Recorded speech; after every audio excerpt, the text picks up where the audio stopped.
One of my neighbors comes by this week. He says he was meeting with the tree guy and he doesn't have any trees at his house. And he asks the tree guy, hey, how can I get trees like that? And points to our two 12-year-old live oaks. And the tree guy looks at him and says, you should have planted them 10 years ago. Every week I have a marketing conversation that's similar to that. Something around the effect of, hey, my competitors are outranking me. How do I do better than them? Hey, I want to start some SEO. Or just simply, how do I get more leads? All of them are some version of, I want to be seen more and I want to make more money. Well, when it comes to organic search and SEO, it's the long game, and you should know that up front. Now, Google is much less focused on keywords and keyword stuffing. In fact, that stuff gets actually penalized. It's much more around themes. The really smart robot, as we call it, understands content really, really well. And it understands how content and interlinking within the website all relates to each other. So there's really three things we say. One, get your fundamentals right.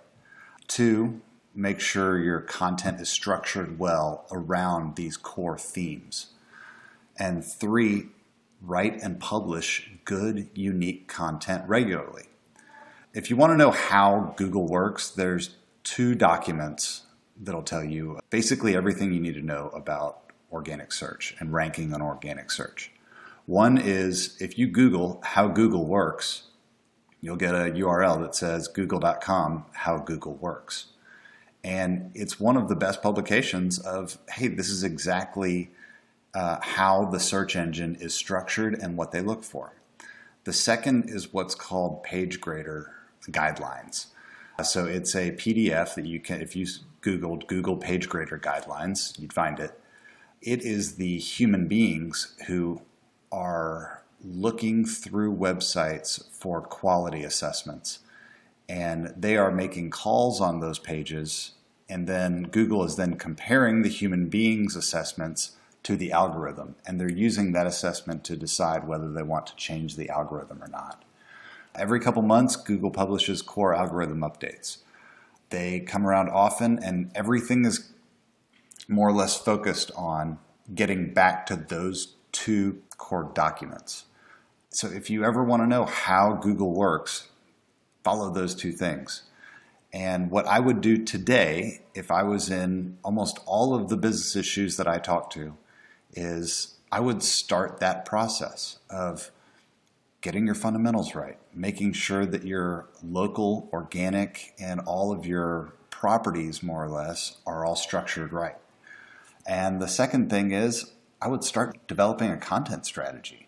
Something around, hey, we are all about these different themes. These are the different themes that we want to share with customers, and publish those on your website and share those pages with customers as you publish them. And as you do that, that is going to be the content that is telling Google over time, oh, this company is an expert, is authoritative, and is trustworthy around these themes. We feel confident as Google giving that to our user. That's what companies are really asking for when they say, hey, I want to outrank my competitor. I want to get more leads. I want to be seen more and make more money. It's following that blueprint. Get your fundamentals right, structure everything right, get a plan, and start publishing really good content and sharing it with customers. If you're wondering what is that kind of good content, start gathering up what your customers' questions are. Answers that you have to give customers over and over and over. Don't think of it as an FAQ page. Think of it as an individual page that is then a supporting page for some sort of main theme on your website. That's the strategy that I would recommend to most businesses. And to have a truly authentic voice, do it yourself. Hire a writer to do it. Film a video kind of like this. Give it to a writer, explaining what your thoughts around this topic are, and then use that as content. But that's what I would do if I was in your shoes. The alternative is, hey, have someone do it for me. And in that case, you're going to be paying an agency or someone else several thousands of dollars a month to do this, but it's something that everyone can and should be doing on their own. Thanks for your time.